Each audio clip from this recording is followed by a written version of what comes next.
Now today, living the truth, I'm going to talk about a few things. I wanted to tell you first of all about a fundamental of my teaching that's often overlooked. And of course this is in relation to your life, nobody else's life. Your life is the only truth on earth.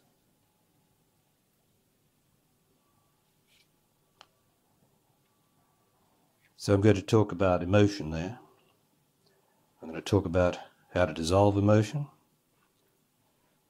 and what everybody's main problem is. Going to talk about will and how to invoke the will. The will, you'll notice I said. Not your will or my will. The will.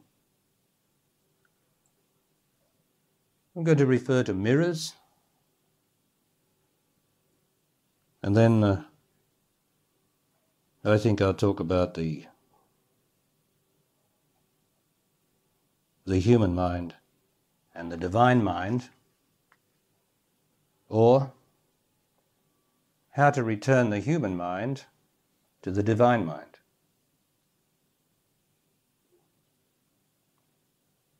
So to begin with, this basis of my teaching, which I first introduced to the public, is that all emotion is past. One way to tell whether you're living in the past is to see if I am emotional, I who am listening to these words in that body. If ever I am emotional, I am living in the past. So you'll always be able to tell.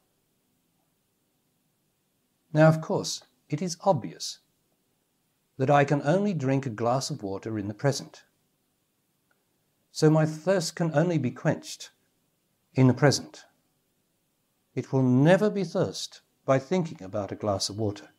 In fact, that will exacerbate the pain of absence or of thirst of water, if I think about it.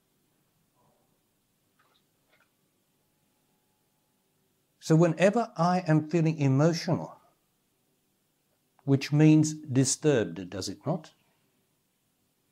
Then I am attached or relating to the past. The present is never emotional. I am never emotional in the present.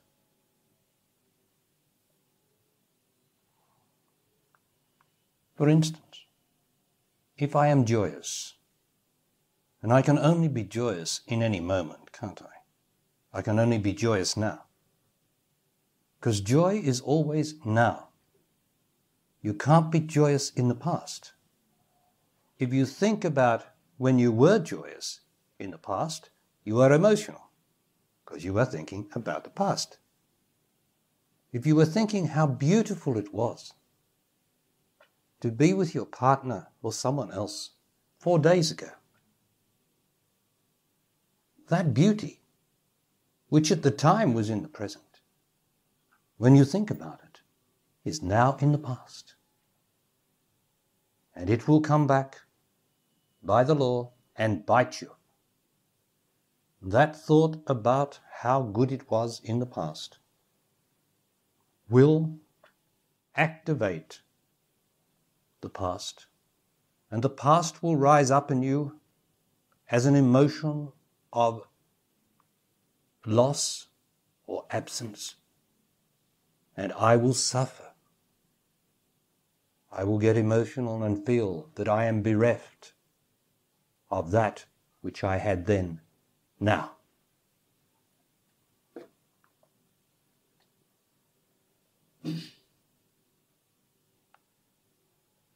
Beauty, as I have frequently told you, but I don't have to tell you this, I tell you only so that you can see it in your experience. Beauty, like drinking a glass of water, which is beautiful, isn't it, in the sensory sense when you're having it, is now. It is not emotion. To have a glass of water when you're thirsty is to say, that's good. Ah, lovely. That's in the present. There's no past in that. But if I were to think about it next minute, I would put the glass of water, the delight of it, in the past, and it would become, the past would become emotion. That delight would then be emotional.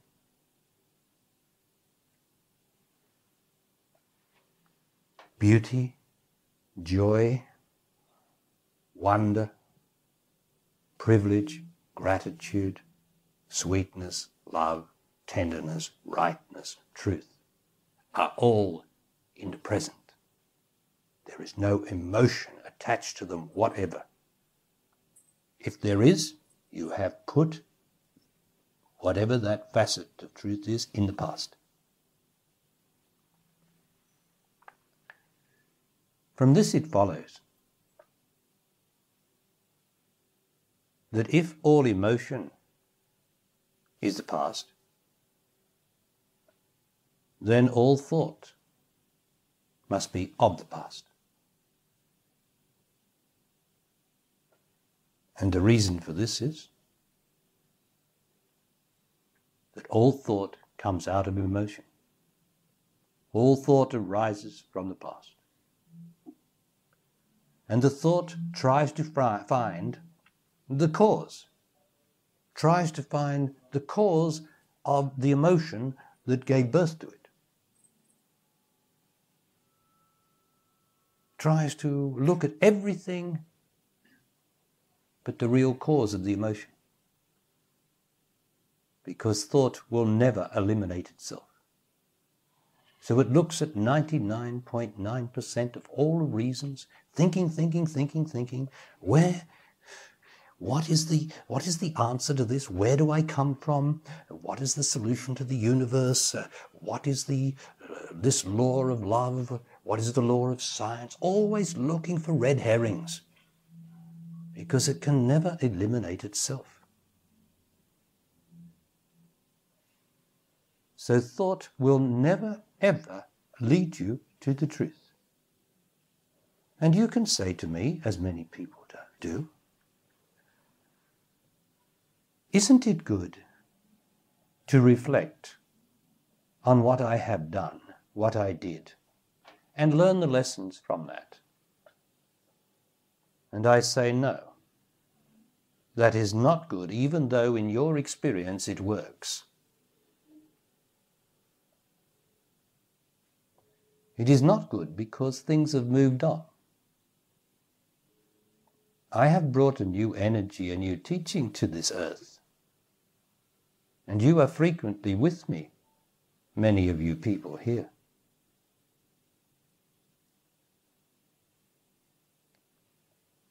And it is only a habit that you have got into, a selfish,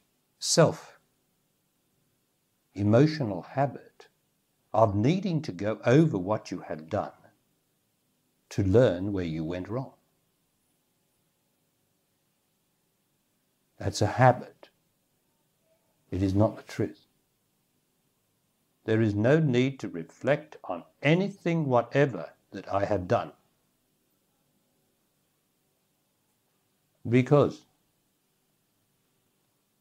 implicit in my mature experience of my body and my being is the knowledge of what I have done. I must give up this thinking thing, this reflective thing, this thing that wants to find out why I was emotional in the sense of thinking about it or looking into it. The only question is not in the past. There is no question in the past. The question is, am I emotional now? That's the only question if you try to look at why you were emotional yesterday, or what the source of your emotion is now, in terms of going right back into your past, you'll get lost. Then you will have to go to the psychologists or the therapists or someone to help you out. When you are responsible, or when I am responsible, I do it.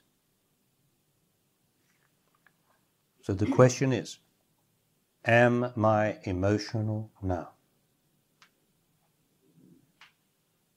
And the question then is, what am I emotional about now?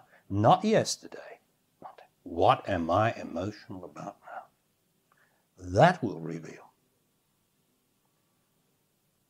the emotion that is in my body, the emotional symbol, whether it be my mother, my father, my job, my accommodation, my striving to find God, whatever it is, that will reveal the emotional symbol that is living in my body. Of course it won't be my mother. That's silly. My mother, I don't even know where I've got a mother if she's not here, because that would mean I'd have to think about her. And as I've said, all thought is in the past, and that is ignorance. But my emotion about my mother is a bit of living past that is in my body now if I am disturbed about my mother or I have not got it right with her. That's living me, living self. That's what you have to face. If I am disturbed or emotional now, what am I disturbed about now? And that leads down into my own self, where I can locate a little blob of past, living self that is saying, I am unhappy. And if I keep looking at that living past in me, it will reveal itself. I am unhappy about my mother, my father, my dad, my job, my relationship with something, or my lover.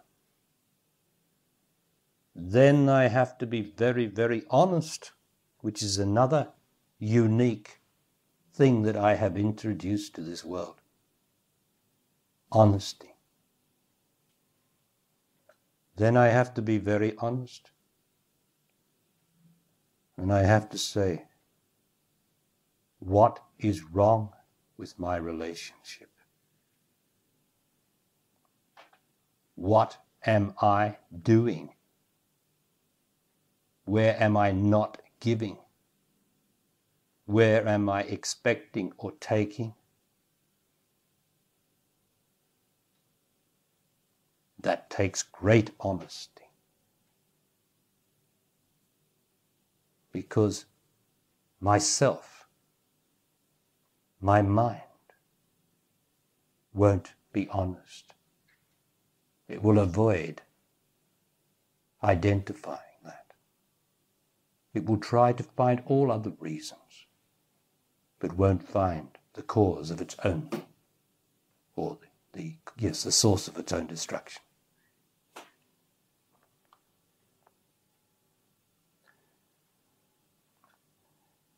Now, before I go any further, we should go in to the source of this honesty. For I cannot tell you how to be honest. I can give you signals. But I have to take you in your own experience, to the source of honesty. And I who am listening to these words in that body, whether it's through the presence here at this meeting or through this tape that's being made,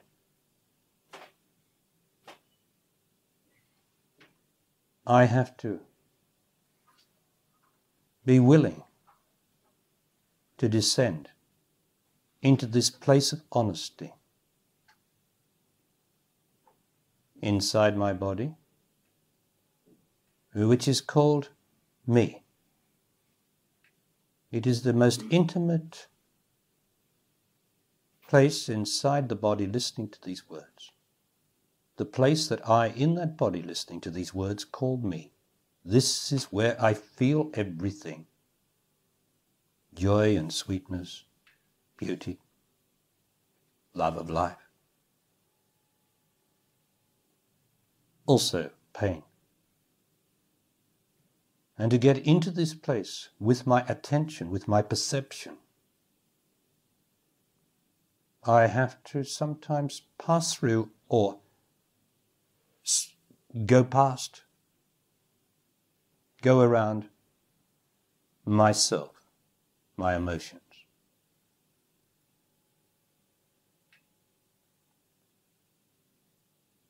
Now, all unhappiness is in myself.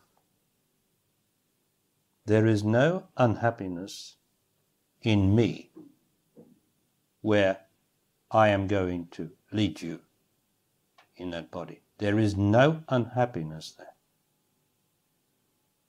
This means that myself, which is the troublemaker, which ruins the beauty of me that is in everybody, this self, this pain, is on top of me.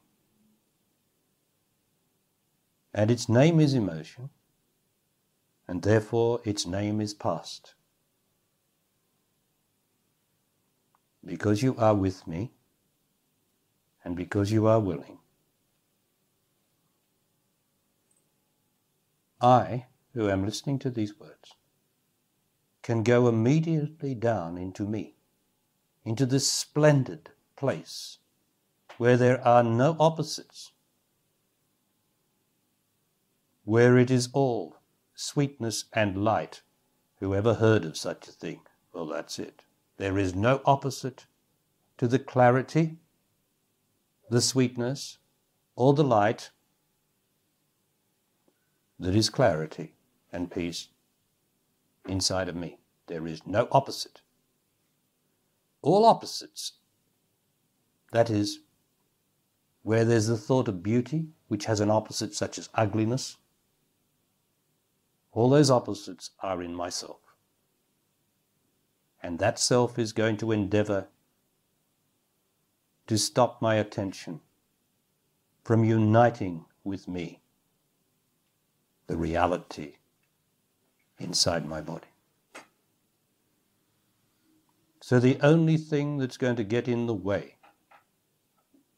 is myself. For the one thing I have brought to earth is the very easy knowledge that myself is not me. Thank God. So let me introduce you to me. First of all, to get rid of the air that has been lying in the bottom of your lungs, which gathers past, like everything substantial gathers past. I ask you please to breathe out immediately, right to the back, right out. And then when you breathe right out, you will have to breathe in the presence.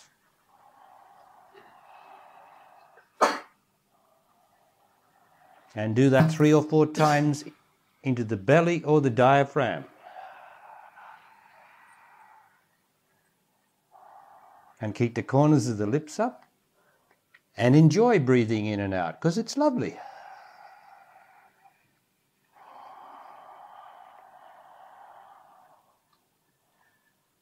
Enjoy it. Why again do I ask you to enjoy breathing in and out? Because when I enjoy anything, I make it conscious. And as it is my body breathing, if I enjoy my body breathing on these occasions when I do it, because I can't always enjoy it, I can't always do it to enjoy it, but when I do it, I help to make my body conscious. I help to make my life conscious by enjoying this simple act of breathing. And I would enjoy it if you all enjoyed being here.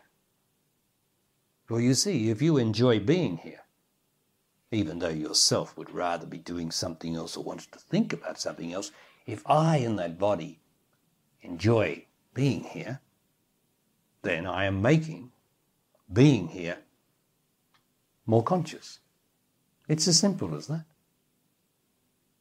And the more I start to enjoy every aspect of my life, so my whole life starts to become more conscious. It's as simple as that.